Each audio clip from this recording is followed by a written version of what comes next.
సముద్రాన్ని చూస్తే మీరు కూడా నాలాగే మర్చిపోతారు కదండి. మనం చిన్నపిల్లలం అయిపోతాం కదా. మీరేమో తెలియదు కానండి, నేనైతే మాత్రం ఆ సముద్రాన్ని చూస్తే దాని దగ్గరికి ఎప్పుడెప్పుడు వెళ్ళాలా అనిపిస్తుందండి. మా వారు నేను అక్కడ దరిదాపుల్లో ఉన్న ఇలా కాలు తడుపుకొని వచ్చేద్దామన్నా గోల పెట్టేస్తాడండి. అయ్యో, ఈ మొగలతో ఎక్కడికి వెళ్ళకూడదు అనిపిస్తుంది. ఒక్కొక్కసారి అనిపిస్తుందండి, నేను ఎంతో బాధలో ఉంటే ఆ సముద్రం దగ్గర కూర్చొని ప్రశాంతంగా ఉండాలనిపిస్తుంది. సముద్రం చాలా అందంగా ఉంది కదండి. అలానే ఈ ప్లేస్ మీకు ఎక్కడో ఐడియా ఉందా? ఐడియా ఉంటే నాకు కామెంట్లో చెప్పండి. అలాగే మా వీడియోస్ మీకు నచ్చినట్టయితే కొంచెం లైక్, షేరు, సబ్స్క్రైబ్ చేసుకోండి. ఈ ప్లేసు నేను ఇప్పుడుకొచ్చి చూడలేదండి. ప్రతిసారి నేను బీచ్కి వెళ్తానా, ఇదేంటి అదొక అంటే నేను వెళ్ళే బీచ్కి కాకుండా ఇదేదో కొత్త ప్లేస్కి నేను గోవా అటువైపు ఎక్కడికో వెళ్ళిపోయానేమో అనుకున్నానండి కొంతసేపు. ఈ గవ్వలు చూసారా, నేను ఈ గవ్వలతో దండలు అల్లుతానండి. నాకు చాలా ఇష్టం. బీచ్కి వెళ్ళినప్పుడల్లా నేను ఈ గవ్వలు ఏరుకుంటూ ఉంటాను. మీరు కూడా నాలాగేనా అయితే కామెంట్ చేయండి. ఆ గవ్వలు ఏరుకొని దండలు కుడతాను, చిన్న చిన్న చెప్పులు ఏరుకొని ఫిష్ అక్వేరియంలో పెడతాను, ఆ రాళ్ళకి రంగులు వేస్తాను. నాకు చాలా ఇష్టం అండి అదేంటో కానీ.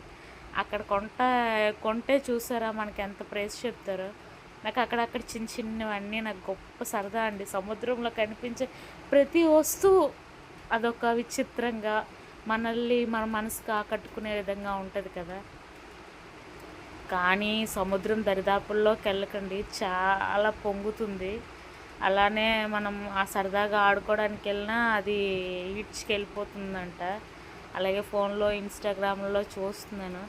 దూరం నుంచే మనం హ్యాపీ అయిపోవాలి. జస్ట్ కాలు తడుపుకున్నామా లేదా, నేను అక్కడ ఎందుకు నించున్నాను నా చూస్తున్నారా లోనికి వెళ్తానని కాదండి. చేతులు అక్కడ ఇసుక అయిపోయి గవ్వలు తీసాను కదా, అది కొంచెం వాష్ చేసుకుందాం అనుకుని వెళ్ళాను. కానీ ప్లేస్ చాలా బాగుందండి. మీరు కూడా ఎప్పుడైనా వెళ్ళారా? వెళ్తే కామెంట్ చేయండి. అలాగే మీకు తెలియకపోయినా నాకు అడగండి, మెసేజ్ చేయండి, నేను చెప్తాను ఈ ప్లేస్ ఎక్కడో. కానీ నెక్స్ట్ లెవెల్ ఉందండి వ్యూ. నేను సాయంత్రం అప్పుడు వెళ్ళాను, ఆ చల్లగాలి, ఆ చుట్టూ కొండలు, అక్కడ అదంతా నా టెన్షన్స్, నా ప్రెజర్స్, నా వర్క్ అంతా మర్చిపోయానండి. నాకు బాగోపోయినా, నేను టెన్షన్లో ఉన్నా, ఏదైనానండి నేను బీచ్కి వెళ్ళిపోతాను. నాకు అదేంటో ఒక పండగ అయినా పబ్బం అయినా, ఎందుకంటే అది నేను అక్కడికి వెళ్ళగానే నన్ను అంతలా హత్తుకున్నట్టు అనిపిస్తుందండి మనసుకి. అలాగే మా వీడియోస్ మీకు నచ్చినట్టయితే కొంచెం లైక్ చేయండి.